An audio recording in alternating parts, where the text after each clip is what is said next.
오빠, 지금 그런 말 여기서 꺼내면 안 되는 거잖아. 그 자리는 우리가 처음으로 양가 부모님 앞에 서는 자리였잖아. 그 분위기에서 그런 식으로 말하는 게 맞아? 나는 맞다고 생각했어. 그 자리에서조차 우리 가족이 평가받는 느낌이었거든. 존중이 아니라 조건으로. 조건이 아니라 현실이잖아. 25평 좁다는 게 그렇게 잘못된 말이야?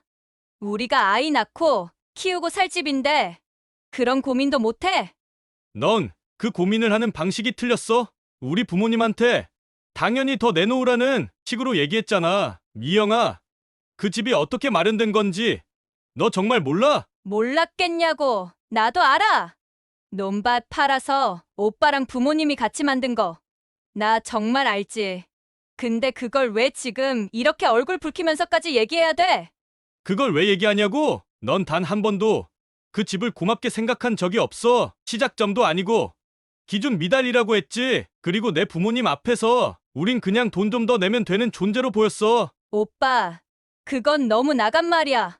우리 부모님이 그렇게 말씀하신 건 그냥 딸 가진 마음에서 조금 더 좋은 시작을 바란 거고, 바람이면 그걸 말로 조심했어야지. 우리 부모 앞에서 그 집은 좁다, 구축이라 낡았다, 신축 9억짜리 보탤 수 없냐는 말을 그 자리에서 왜 해? 거기서 내가 고개 숙이고 있어야 했어. 미영아, 솔직히 말할게. 오늘 그 자리에서 확실히 느꼈어. 넌 나를 사랑한 게 아니라 조건 괜찮은 남자로 본 거였구나. 우리 엄마가 너 위해 매번 반찬해줬고 우리 아버지가 농사 지은 것 우리 먹으라고 수시로 보내주셨어. 근데 넌 그거 당연하게 받아들였어. 그게 진짜 문제야.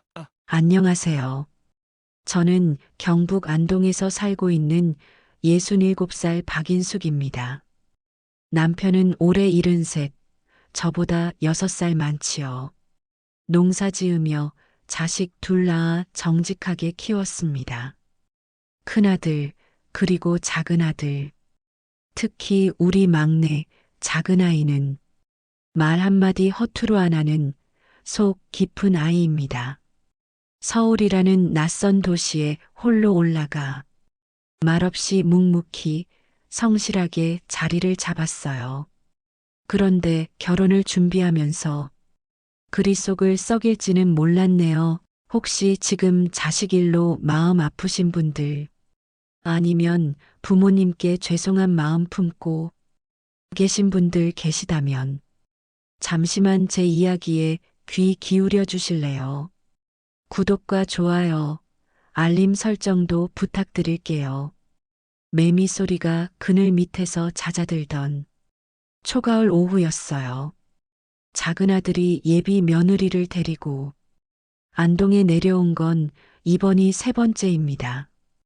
첫 번째, 두 번째는 말 그대로 인사차 왔다 갔고 그 애는 말도 예의 바르고 손님처럼 조심스러웠어요.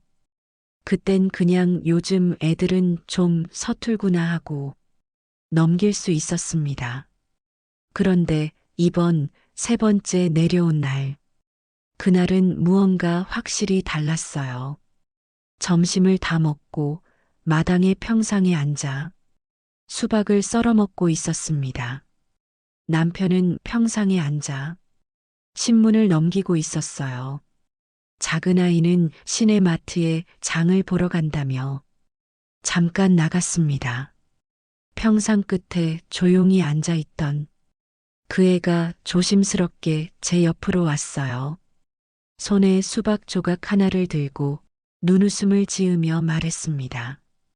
어머님, 오늘도 반찬 너무 잘 먹었어요. 고등어 조림은 어떻게 그렇게 부드럽게 하세요? 그거야 뭐 손맛이지. 안동이 간고등어가 유명하니까. 어머님은 음식에도 인생이 느껴져요. 참 대단하세요. 그런 말을 들으면 괜히 기분이 좋았습니다. 그렇게 한두 마디 주고받던 그 애가 갑자기 수박을 내려놓고 허리를 펴더니 조용한 목소리로 말을 꺼냈습니다. 어머님, 제가 이런 질문 드려도 될지 모르겠는데요. 응. 뭔데? 혹시 어머님이랑 아버님, 노후 준비는 잘 되어 있으세요? 그 말에 난 순간 수박 자르던 손이 멈췄습니다. 정말 엉뚱한 질문이라 한 박자 늦게 되물었어요. 노후 준비? 네, 혹시 국민연금 같은 건 받으시나요? 아버님 연세면 아마 받고 계실 것 같고, 얼마나 받으세요? 지금 생활은 전적으로 농사 수익으로 하시는 거예요? 말도 예쁘게 하던 그 애가 내 인생 전체를 마치 숫자로 환산하려는 느낌이었어요. 그걸 왜 묻니? 아, 그냥요. 저희가 이제 결혼하고 생활을 같이 하게 되면 어머님, 아버님의 경제 상황이 어떻게 되는지 알아둬야 하니까요. 혹시라도 나중에 도와드릴 일이 있으면 미리 준비도 하고요. 겉으로는 참 친절한 말이었습니다. 근데 그 안에 담긴 말뜻은 뻔했어요. 부담이 될까봐 미리 파악하고 싶다. 우린 그럴 능력은 없으니 책임은 지기 싫다. 그 애는 말을 이어갔어요. 그리고 안동에 있는 땅은 대략 얼마나 되세요? 논이 많으세요? 밭이 많으세요? 혹시 대지 같은 건 없으신가요? 건물 지을 수 있는 땅이요. 그거면 서울에서 신혼집 마련하는데 큰 도움이 될 수도 있잖아요. 남편이 그 순간 신문을 덮고 조용히 고개를 돌렸습니다. 우린 둘 다 그 말이 가진 의미를 너무 잘 알았어요. 그건 단순한 궁금증이 아니었고, 우리 노부부의 경제 사정을 필터 없이 파악하려는 질문이었어요. 나는 칼을 도마에 내려놓고 그 애를 바라봤습니다. 그게 그렇게 궁금하니? 네, 제가 좀 현실적인 편이라서요. 사람 일이 어떻게 될지 모르니까요. 그럼 너희 부모님 노후 준비는 재산은 어느 정도 되는지 그건 알고 있니? 순간 그의 얼굴이 굳어졌어요. 저희 부모님은 서울에 집 있고요. 아버지는 퇴직하시고 연금 받으세요.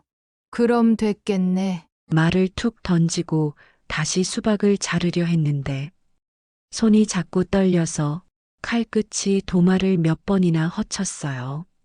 내가 이런 말까지 들어야 하나 싶었습니다.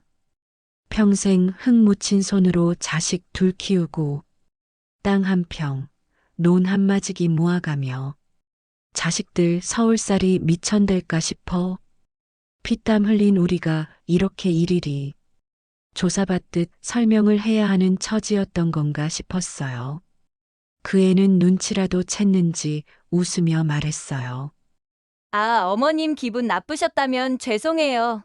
전 그냥 현실적으로 생각해서 현실은 사람 앞에 두고 따지는 게 아니다, 얘야. 내가 그렇게 말했더니 그 애는 말없이 고개만 끄덕였어요. 그러고는 조용히 일어나 주방으로 들어갔습니다. 남편이 내 옆에 와 앉았습니다. 말은 없었지만 손등 위로 그의 손이 살짝 얹혀졌어요. 우리 아들이 사람을 잘 본 것 같구만. 왜요? 눈빛이 가진 것보다 얻을 게 더 많아야만 움직일 사람 같아. 요즘 같은 시대에 아주 좋을 것 같아. 남편의 그 말이 마음속에 오랫동안 남아 있었습니다. 그날 밤 내 마음은 많이 무너졌어요. 작은 아이가 그렇게 착하고 든든하게 자라준 것도 다행인데 그 옆에 붙은 사람 때문에 내가 아끼는 그 아이 인생이 흔들릴까봐 처음으로, 정말 처음으로 결혼을 반대해야 하나 고민했어요. 남편은 일찍이 방으로 들어가셨습니다. 그날따라 괜히 피곤하다고 하시더니 신문도 안 보고 눕더라고요. 저는 마당에 멍하니 앉아 있었어요. 어둑해진 하늘에 별이 뜨기 시작하는데 괜히 마음 한구석이 허전했습니다. 그때 마침 대문 밖에서 익숙한 발소리가 들렸어요. 작은 아이가 시내에 다녀온다고 나갔다가 돌아온 참이었어요. 손에 캔커피 2개를 들고 들어오며 웃었어요. 엄마, 이거 마실래요? 오늘따라 바람이 시원하네요. 됐어. 너 마셔라. 엄마는 그냥 따뜻한 물이 좋아. 아들을 옆에 앉히고 나서 한참을 말없이 하늘만 보다가 조심스레 운을 띄웠습니다. 아까 미영이하고 얘기 좀 했다. 응? 무슨 얘기요? 그게 내 아버지랑 나 노후 준비는 되어 있냐? 안동에 땅은 얼마나 있냐? 수익은 얼마나 나냐? 뭐 그런 얘기였어. 작은아이가 잠깐 눈을 내리깔더니 이내 웃으면서 말했어요. 아, 엄마, 그 친구가 원래 좀 그래요. 살림에 관심도 많고 현실적인 스타일이라 그래요. 현실적인 것도 정도가 있지 않니? 근데 나쁜 뜻은 아니에요. 엄마 아빠 걱정해서 그런 거예요. 결혼하면 서로 도와야 할 수도 있으니까. 그리고 요즘은 결혼할 때 양쪽 부모님, 노후 준비 여부도 아주 중요한 요소예요. 미리 파악하고 준비하자는 쪽이 강해요. 저는 아들 얼굴을 조용히 바라봤습니다. 그 말이 정말 그 애한테서 나온 건지 아니면 작은아이가 그렇게 믿고 싶은 건지 헷갈리기 시작했어요. 엄마, 그 친구 성격 알뜰하고 꼼꼼해요. 돈 쓰는 것도 꼭 필요한 데만 쓰고 평소엔 절약 엄청 해요. 그런 거 보면 저는 오히려 고맙기도 해요. 땅 얘기나 수익 얘기, 그거 엄마 속상하게 하려고 한 말 아니에요. 그냥 미래를 같이 그리는 과정이라고 생각하자고 그렇게 말했을 거예요. 엄마, 미영이 말이 너무 솔직해서 기분이 나쁘실 수도 있는데요. 근데 나랑 있으면 정말 잘해요. 정도 많고 나 챙기는 거 보면 진짜 마음이 느껴져요. 나는 그 말을 듣고 차마 더 말을 잇지 못했어요. 자식이 그렇게 믿고 의지하는 사람을 내가 반대하겠다고 말하면 그 순간부터 우리는 멀어질지도 모르니까요. 그리고 결혼은 아들이 하는 것이고 평생을 함께 하는 것도 아들이니까요. 저희는 아들이 둘이었습니다. 큰아들은 대구로 갔고 작은아들은 지방 국립대를 어렵사리 들어갔습니다. 학비가 없어서 밤에 남편이랑 둘이 방구석에 앉아 이 땅이라도 담보 잡힐까 고민했던 적이 한두 번이 아니었습니다. 그런데 지방 국립대를 들어간 작은아들은 그때부터 장학금 받을 만큼 공부를 잘했어요.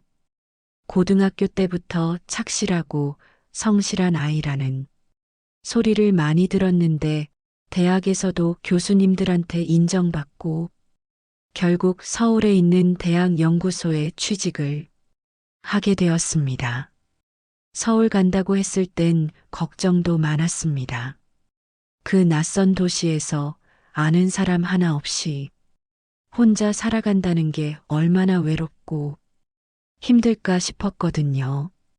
그런데도 이 아이는 늘 괜찮아요, 엄마 하면서 웃었습니다. 전화할 때마다 밝게 웃으며 서울살이 할만해요. 안동에 비하면 복잡하지만 아주 좋아요. 그러더라고요. 근데 속으로는 얼마나 외로웠을까요? 혼자 끼니 챙기고 밤늦게까지 야근하고 주말에도 연구실 나간다는 말 들으면 마음이 짠했습니다. 그렇게 몇 개월이 흐르고 어느 날 작은아들이 전화로 조심스럽게 말을 꺼냈습니다. 엄마, 사실 같이 사는 친구가 있어요. 그 순간 가슴이 철렁 내려앉았어요. 서울에 혼자 있는 줄 알았던 아이가 누군가와 함께 산다는 말이 낯설고 불안했어요. 하지만 요즘 애들 다 그렇다니까. 괜히 엄하게 굴기보단 그냥 웃으며 말했어요. 그래. 잘 지내고 있으면 됐다. 너무 서두르진 말아라. 아들과 동거를 하고 있는 여자는 아들과 동갑인 미영이란 아가씨로 안동에도 자주 내려왔습니다. 명절이나 휴가 때면 꼭 인사하러 오더라고요. 농사일이나 청소도 도와주고 말도 참 싹싹했어요. 처음엔 마음이 조금은 놓였어요. 참 예의 바르고 말끝마다 어머님, 어머님하고 부르는 것도 정겹게 들렸습니다. 그 즈음이었어요.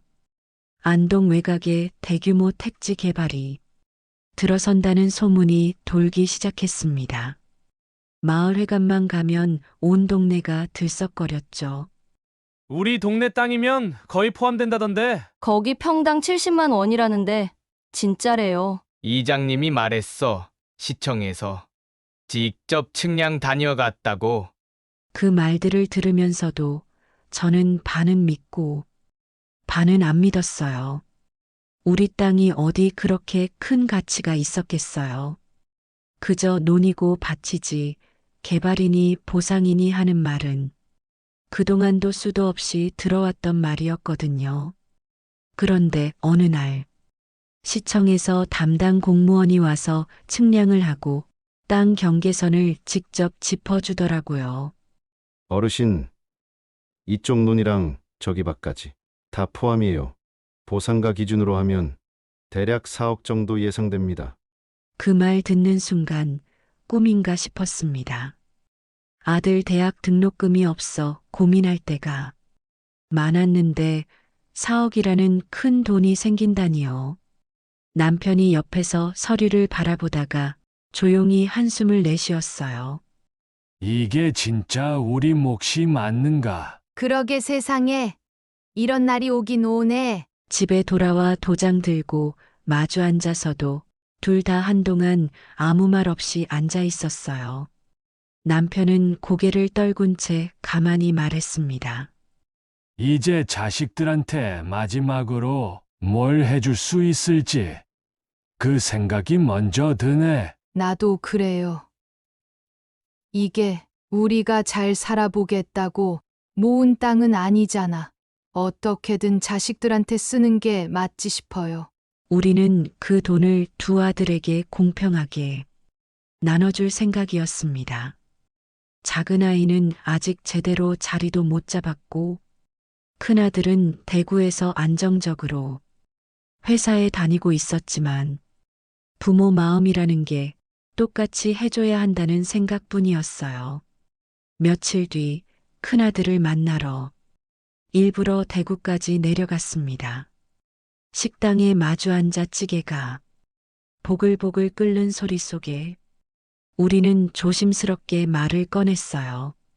얘야, 너한테도 이제 집 하나 장만해 줄 수 있을 것 같아. 네? 무슨 돈으로요? 안동 외곽 개발된 거 알지? 거기 우리 땅도 걸렸어. 그걸로 4억 나왔다. 아들이 숟가락을 들다가 멈췄어요. 눈이 동그래지면서도 표정은 놀란 것보다 걱정 섞인 눈빛이었어요. 엄마, 그게 진짜예요? 근데 그 돈 다 엄마 아빠 거잖아요. 왜 나한테 집을 사줘요? 그 돈 너랑 내 동생 나눠주려고 그래. 둘이서 똑같이. 2억씩. 아들은 한참 말을 잇지 못하다가 숟가락을 내려놓고 두 손을 식탁에 모았습니다. 그런데 그 다음 말이 제 눈시울을 붉히게 했어요. 엄마, 나 그 돈 안 받을래요. 나는 괜찮아요. 진짜 괜찮아요. 뭐, 지금 아내랑 애 키우면서 사는데 아무 불편 없고요. 처가에서도 많이 도와주셨어요. 결혼할 때도 전세도 마련해 주셨고요. 전 이미 많은 걸 받았어요, 엄마. 그래도 너도 엄마 자식이잖아. 엄마가 어떻게 한쪽만 줄 수 있겠니? 엄마, 진심이에요. 그 돈 다 동생한테 주세요. 지금 필요한 사람은 걔잖아요. 나는 그 말을 듣는 순간 입술을 꾹 다물었어요. 뭘 말하면 그 마음을 망칠 것 같아서 그저 고개만 떨군 채 한참을 앉아 있었습니다. 내가 그렇게 말해줘서 엄마는 참 고맙다. 엄마 아들이잖아요. 형제가 뭐예요? 형은 이런 때 동생 돕는 거지. 그날 밤 집에 돌아와 남편한테 얘기했어요. 큰 아들은 정말 잘 키운 것 같아요. 그리고 어째 2억을 동생을 준다고 하지? 정말 마음이 고마워. 남편은 말없이 고개만 끄덕이더니 갑자기 이불을 걷고 밖으로 나가더라고요. 마당 평상에 가앉더니 가만히 하늘을 올려다보는 그 모습이 왠지 낯설면서도 짠했어요. 우리 큰아들 참 잘 컸다. 그 말이 조용히 들려왔습니다. 어둠 속에서 작은 바람 소리만 들리던 그 밤에 남편의 한마디가 마음을 울렸어요. 며칠 뒤 작은 아이가 내려왔습니다. 형 얘기를 들었다는 말에 말도 없이 저를 껴안더니 어깨를 툭툭 치며 말했어요. 형이 그렇게 말했어요? 그래. 형이 내 인생 도와주고 싶다더라. 엄마, 아버지 진짜 고맙습니다. 형한테도 꼭 고맙다고 전할게요. 나는 그 말을 듣고 그저 아이의 손을 꼭 잡았습니다. 그 손이 아직도 어릴 때처럼 따뜻하고 순한 느낌이 들었어요. 그래, 아들. 이건 우리가 너를 믿고 해주는 거야. 평생 내 몫으로 잘 간직해라. 그날 밤 남편이 방 안에서 낮게 혼잣말을 했습니다. 우린 가진 거 별로 없지만 그래도 자식한테 줄 수 있다는 게 참 다행이야. 그 말을 듣는 순간 나는 참았던 눈물을 이불 속에서 조용히 쏟았어요. 다 주고도 아깝지 않은 마음, 그게 부모 마음이라는 걸 새삼 느꼈습니다. 그때까지만 해도 정말 믿었어요. 그 집에서 우리 작은 아들이 좋은 사람과 함께 따뜻한 삶을 살아가겠지 했습니다. 하지만 세상 일은 늘 그 바람을 그대로 따라주진 않더라고요. 그리고 며칠 뒤 작은 아이는 자신이 살 집을 계약했다고 전화를 했습니다. 엄마, 집 정했어요. 그래? 어디쯤인데? 서울 외곽 쪽이에요. 출퇴근은 좀 걸려도 조용하고 가격도 괜찮아서요. 잘했다. 어차피 너희 둘이 살아갈 집이잖니. 마음 편한 데면 됐다. 네, 25평이에요. 구축 아파트긴 한데 내부는 리모델링이 잘 돼 있어서 들어가서 크게 손볼 건 없어요. 전화기 너머 목소리가 어딘지 들떠 있었어요. 그 아이가 서울에서 처음으로 갖게 된 자기 이름 석자 들어간 집, 그걸 생각하니 저도 뿌듯하고 마음이 벅차더라고요. 근데 돈은 얼마나 들었어? 엄마가 준 4억이랑요. 제가 지금까지 살던 전세집에서 나온 보증금 1억, 그걸 합쳐서 딱 5억 들였어요. 잔금까지 다 마무리됐고 다음 달에 입주할 수 있어요. 그랬구나. 잘했어. 엄마 아버지 손 떠나서 너 혼자 처음으로 마련한 집이잖아. 거기가 너 인생의 시작점이다. 그렇게 생각하고 잘 살아라. 네.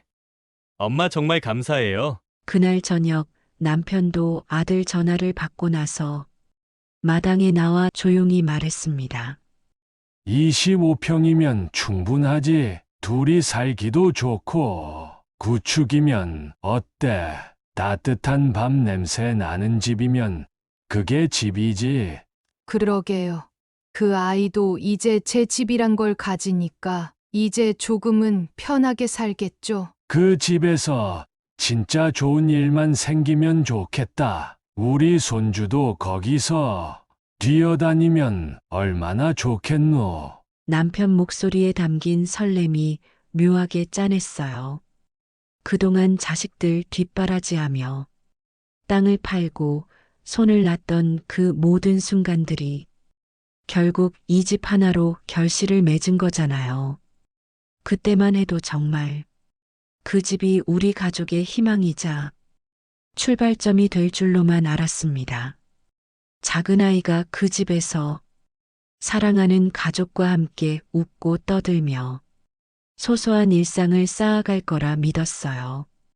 하지만 세상 일은 늘 그 바람을 그대로 따라주진 않더라고요.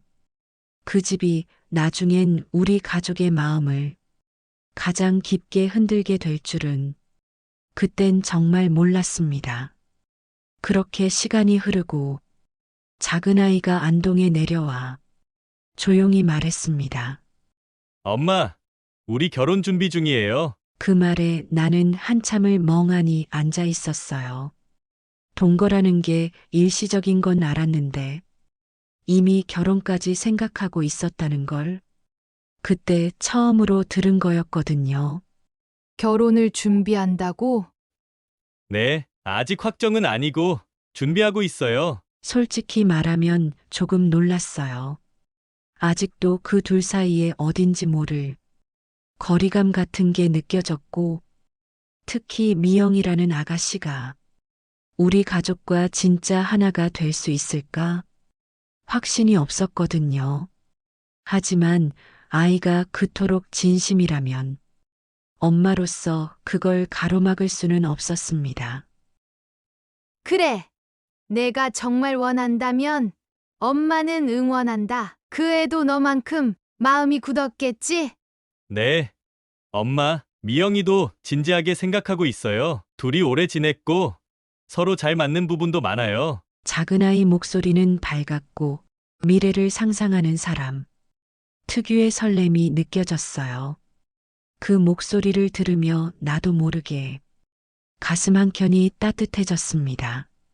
며칠 뒤 미영이 쪽 부모님과 이야기가 오가고 양가 부모가 얼굴을 마주할 자리를 잡았다는 말을 들었어요. 엄마, 상견례 날짜 나왔어요. 다음 달 초에 서울에서 뵙기로 했어요. 그래. 장소는 정했니? 네, 미영이 아버님이 아는 곳 있다며 예약하셨대요. 강남 쪽 한정식집인데 조용하고 괜찮은 곳이에요. 그 얘기를 듣고 남편과 저는 슬며시 웃으며 서로를 바라봤습니다. 그래, 이제 진짜 장가가는구나. 이 아이도 드디어 혼자서만 살던 서울에서 가정을 꾸리려는구나. 우리도 드디어 둘째 며느리 보내. 응, 그러게요. 근데 왠지 모르게 기쁘면서도 좀 그래요. 걱정돼서 그래. 미영이라는 그 아가씨가 마음에 걸려서. 응, 뭐라 딱 집어서 말은 못하겠는데 그 눈빛이 자꾸 마음에 남아. 남편은 담배 연기를 천천히 뿜으며 말했어요. 그래도 우리 아들 믿자. 그 말을 들으니 괜히 눈물이 핑 돌았어요. 아직은 낯설고 어쩌면 두려운 인연이지만 자식이 선택한 사람이니까 이젠 정말 가족으로 받아들일 준비를 해야겠구나. 마음을 다잡았습니다. 그렇지만 작은 며느리가 될 미영이와의 갈등은 결혼 전부터 있어 왔길래 그게 더 불안했습니다. 작은 아이가 안동에 내려온 날이었어요. 오랜만에 내려왔다고 미영이도 함께 따라왔습니다. 두 사람은 마당 한쪽 식탁에 나란히 앉아 있었고 저는 그 모습을 보며 저녁 준비를 했어요. 오랜만에 내려왔으니 제대로 된 된장찌개 하나 해줘야겠다 싶어서 애호박에 감자, 두부 듬뿍 넣고 뚝배기에 끓였어요. 된장도 직접 담근 거였으니 맛은 자신 있었죠. 밥상에 찌개를 올리고 함께 앉았는데 서로 몇 마디 안 하고 조용히 숟가락을 들더라고요. 남편도 말없이 밥만 뜨고 있었고요. 한참을 그렇게 먹다가 미영이가 수저를 내려놓더니 조용히 말했어요. 어머님, 저기 저희 사는 집이요. 25평이라 했잖아요. 나는 아무 생각 없이 대답했어요. 응, 그렇지. 서울에서 그만한 집이면 괜찮은 거 아니니? 근데 솔직히 말하면 조금 답답한 느낌이 있어요. 결혼하고 애도 낳고 살기에는 좀 작지 않나 싶어서요. 된장찌개를 푸던 국자에서 국물이 툭 하고 떨어지며 그릇 가장자리를 적셨어요. 그 순간 내 손이 살짝 떨렸습니다. 바로 눈을 들진 않았지만 내가 잘못 들은 게 아니라는 걸 직감했어요. 숨을 한번 깊게 삼키고 애써 웃으며 대답했어요. 요즘은 부부 둘이 살아도 18평, 20평도 많다. 사람 사는데 평수가 다는 아니지 않니? 그 말에 미영이는 조금 멋쩍은 듯 웃으며 고개를 끄덕였지만 눈빛은 여전히 흔들리지 않았어요. 맞는 말씀이긴 한데요. 요즘 신혼부부는 보통 30평 이상으로 시작하거든요.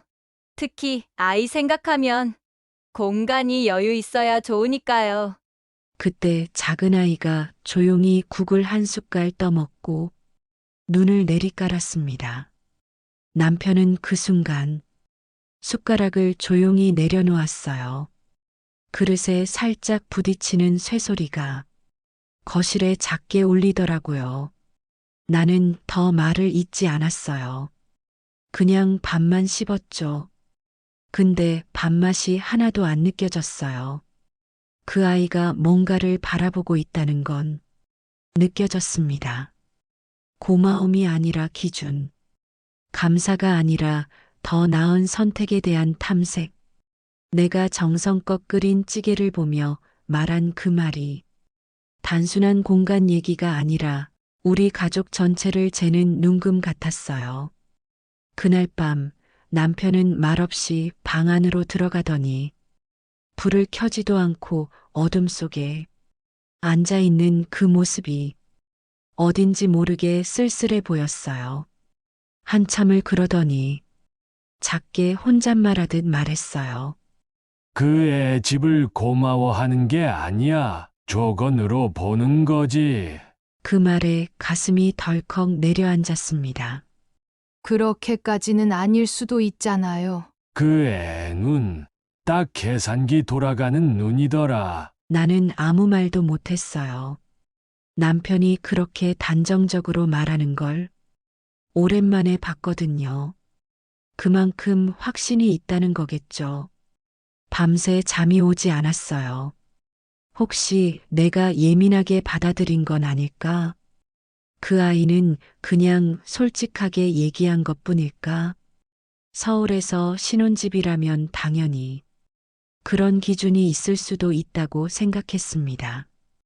그렇게 자꾸만 스스로를 타이르다가도 결국 돌아오는 건 그 한마디가 그렇게 나올 말이었나 하는 의문뿐이었어요. 남편이 이불을 덮으며 말했습니다. 우리 아이, 좋은 사람 만났다고 믿고 싶었는데, 오늘 그 말 듣고 마음이 확 식었네. 나는 대답 대신 조용히 눈을 감았어요.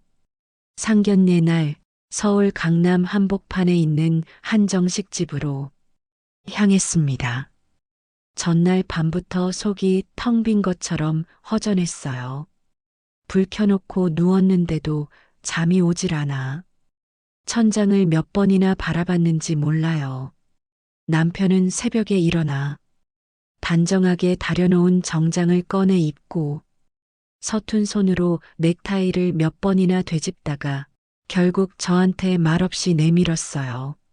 좀 해줘봐. 넥타이를 매주며 거울 앞에 같이 섰는데 그 얼굴에 그 눈빛에 참 많은 생각이 담겨 있는 걸 느꼈습니다. 괜찮겠지? 뭘 그런 걸 미리 걱정하노? 그냥 형식적인 자리잖아. 남편은 창밖을 바라보며 조용히 고개를 돌렸습니다. 차 안에서는 둘 다 말이 없었어요. 서울까지 올라가는 내내 창밖에 스치는 풍경만 멍하니 보고 있었습니다. 식당에 도착했을 땐 이미 작은 아이와 미영이가 먼저 와 있었어요. 아들은 단정하게 넥타이를 맸지만 양복 소매를 자꾸 매만지고 긴장을 감추지 못하고 있었죠. 미영이는 단정한 정장 차림으로 늘 그렇듯 예의 바른 미소를 짓고 있었습니다. 어머님, 아버님 오시느라 고생 많으셨어요. 그래. 자리 참 좋네. 조금 뒤 미영이 부모님도 도착했습니다. 첫인상은 깔끔했고 말투도 정중했어요. 식사는 차분하게 시작됐고 자식 자랑도 오가고 양가에 사는 이야기도 조심스레 나왔습니다. 식사가 어느 정도 무르익고 처음 긴장도 조금 풀리는 듯 했을 무렵 미영이 어머니가 입을 열었습니다. 사돈댁에서 마련하셨다는 집이 25평이라고 들었습니다. 나는 살짝 고개를 끄덕이며 웃었어요. 예. 서울 외곽 쪽이고요. 교통도 괜찮고 단지도 조용해서 아이들 살기엔 부족함 없을 겁니다. 그때 미영 어머니가 숟가락을 내려놓으며 말을 이었습니다. 그런데 좀 솔직히 말씀드려도 될까요? 예. 뭐든 말씀하세요. 요즘 신혼부부는 그래도 30평은 넘어야죠. 아이도 낳고 키울 건데 25평은 너무 좁고요. 그 집이 구축이라 좀 낡았다고 하더라고요. 내 손에 힘이 들어갔습니다. 숟가락을 꼭 쥔 채 말끝을 놓치지 않으려 애썼어요. 그리고 요즘 구축 아파트는 관리비가 많이 나오잖아요. 엘리베이터도 느리고 단열도 안 되고 한 달만 살아봐도 불편하다 하더라고요. 그 말에 남편이 물잔을 천천히 내려놓고 말했습니다. 그럼 그 얘긴 결국 집을 바꿔달라는 말씀이신가요? 그 순간 미영이 아버지가 조심스레 끼어들었죠. 오해 마십시오. 그냥 우리 딸이 오래 살 집이니 조금 더 나은 조건이면 좋지 않겠나 하는 마음에서 드리는 말씀입니다. 그리고는 정색한 얼굴로 말했어요. 마침 시내에 새로 분양하는 33평 신축 아파트가 있어요. 입주도 곧 시작하고요. 신혼집으로 딱이죠. 나는 그 말을 듣는 순간 속에서 피가 확 도는 걸 느꼈습니다. 하지만 더 황당한 건 그 다음 말이었어요. 분양가가 한 9억 정도 하더라고요. 기존에 5억짜리 집 있으시다니 부모님이 조금만 더 보태주시면 4억 정도 추가로 맞춰주시면 좋을 것 같다고. 나는 젓가락을 내려놓았고 남편의 손등에 핏줄이 두드러졌습니다. 작은 아들이 그때까지 아무 말 없이 고개를 숙이고 있었는데 그제야 고개를 들려는 찰나 미영이 바로 옆에서 나지막이 말을 덧붙였어요. 오빠, 나도 그 아파트 봤는데 진짜 좋더라. 엘리베이터도 최신이고 거기서 아이 키우면 얼마나 좋겠어. 엄마 말이 맞아. 지금 조금 더 투자해서 좋은 데로. 가는 게 낫지 않아? 그 말에 작은 아들은 입술을 앙다물고 고개를 떨구었고 나는 더는 참을 수가 없었습니다. 미영아, 내가 조용히 말을 꺼냈습니다. 너 그 집이 내 남편 될 사람이 땀 흘려 번 돈으로 사고 그 부모가 논밭 팔아 마련한 집이란 거 정말 몰랐니? 미영이 순간 입을 다물었고 그 옆에서 미영 아버지가 곤란하다는 듯 웃었습니다.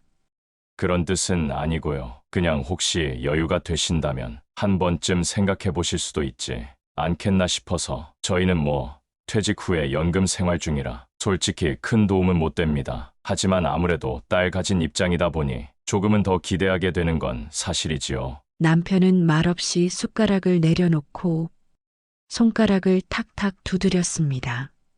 작은 아들은 그 순간 젓가락을 내려놓았고 조용히 시선을 바닥으로 내리깔았어요.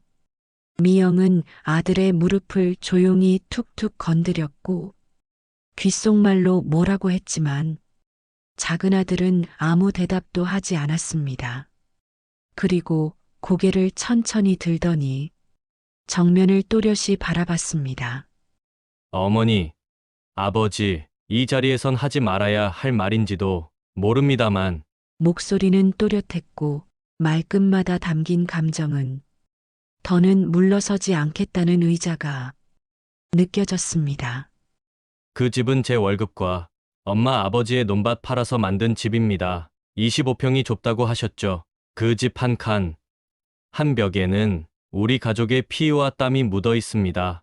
순간 미영 부모님의 표정이 굳어졌고 미영은 당황한 얼굴로 작은 아들의 팔을 붙잡았습니다.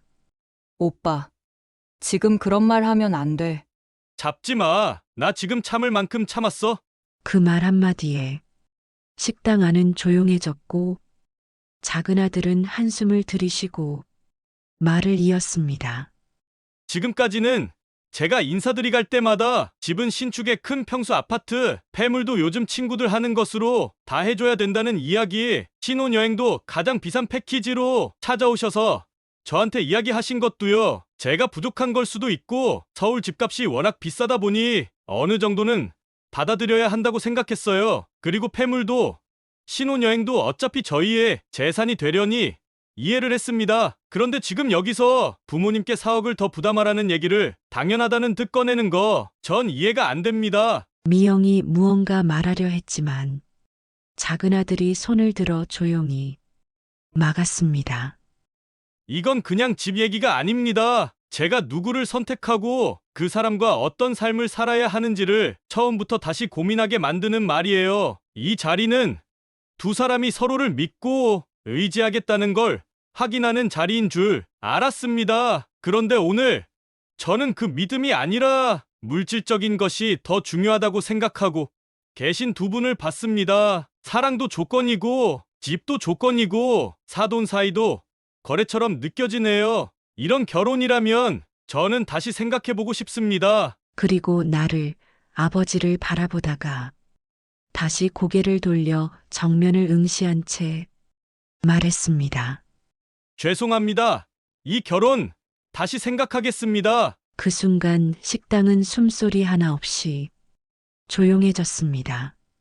남편이 천천히 일어섰습니다. 우리 아이가 부모가 흘린 땀을 욕먹는 걸 더는 못 견딘 겁니다. 오늘 자리는 여기서 그만해야 될 것 같습니다. 그리고 나서 저도 천천히 자리에서 일어났어요. 두 다리가 떨려서 쉽게 걷지를 못했지만 겨우 입을 떼며 마지막 인사를 했습니다. 실례했습니다. 그렇게 우리는 한마디 더하지 않고 그 자리를 떠났습니다. 돌아서는 길에 내 눈엔 눈물이 고였고 남편은 한 손으로 내 등을 감싸 안았어요. 상견례가 끝나고 서울에서 안동으로 내려오는 차 안은 숨소리조차 조심스러울 만큼 조용했습니다. 남편은 창밖만 보았고 저는 옆에서 창에 고인 제 얼굴을 멍하니 바라보고 있었어요. 무슨 말을 해야 할지 모르겠더라고요. 아니, 말을 하면 눈물부터 쏟아질 것 같아서 그냥 입을 꾹 다물고 있었습니다.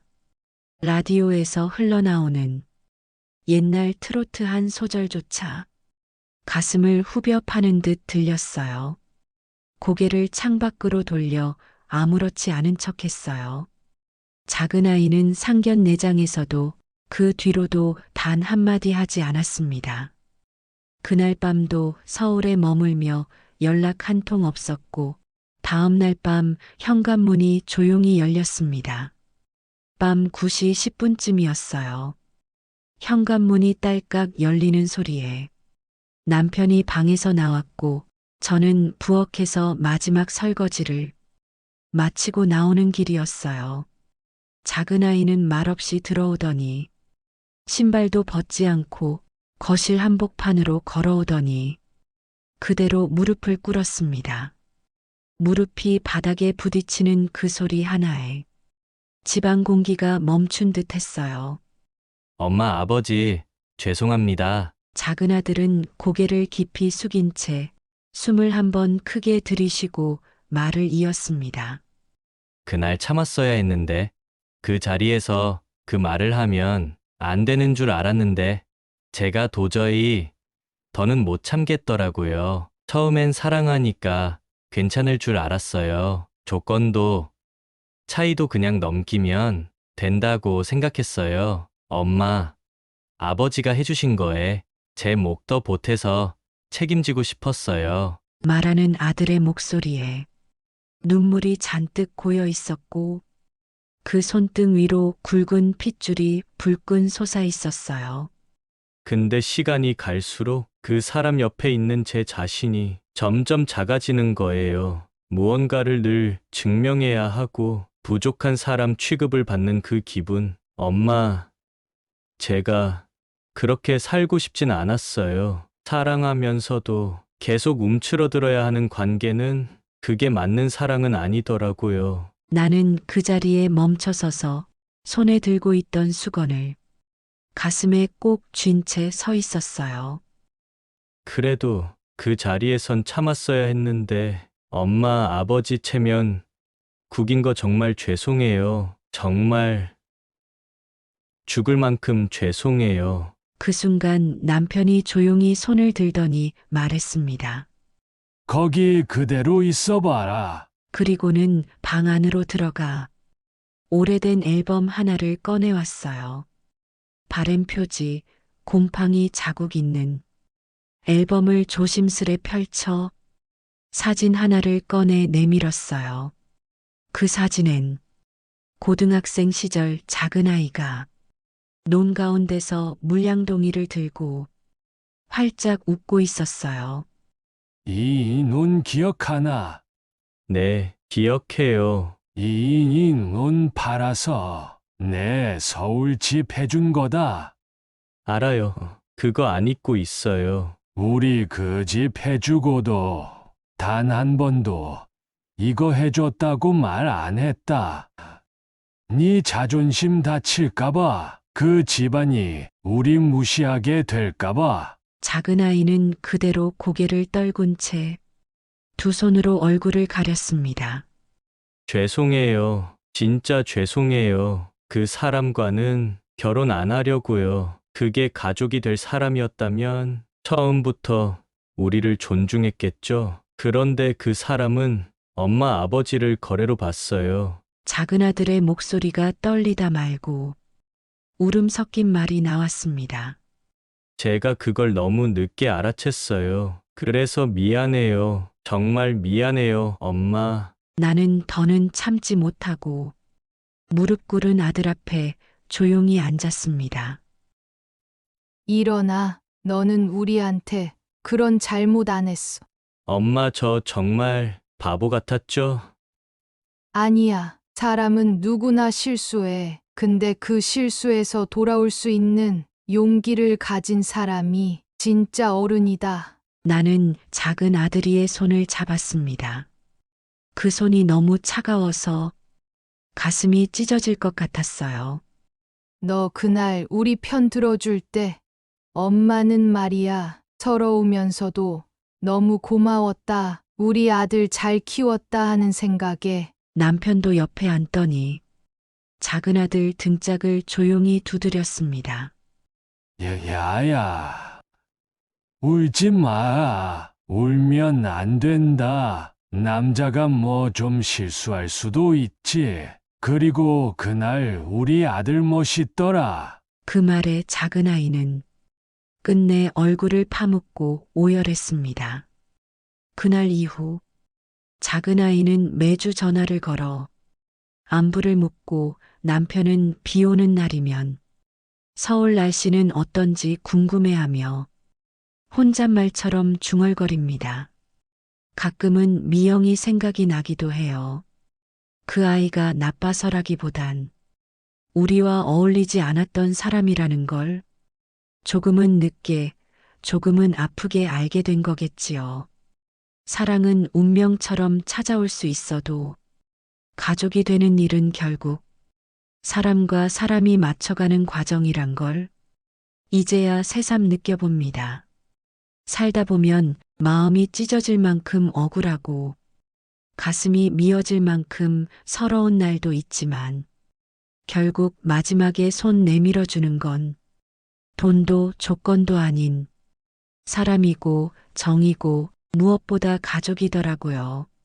저처럼 자식 걱정에 밤잠 설치는 부모님들, 그리고 부모 마음을 몰라서 마음 한쪽이 답답한 자식들, 혹시 지금 서로를 놓치고 있는 분들이 있다면 이 이야기가 조용히 그 마음에 닿기를 바랍니다. 결국 사람은 자기가 지켜야 할 사람을 끝까지 지키며 사는 게 제일 값진 일인 것 같아요. 오늘 제 이야기가 누군가에게 위로가 되었기를 바랍니다. 끝까지 들어주셔서 감사합니다. 혹시 여러분도 가슴속에 담아둔 이야기가 있다면 댓글로 남겨주세요.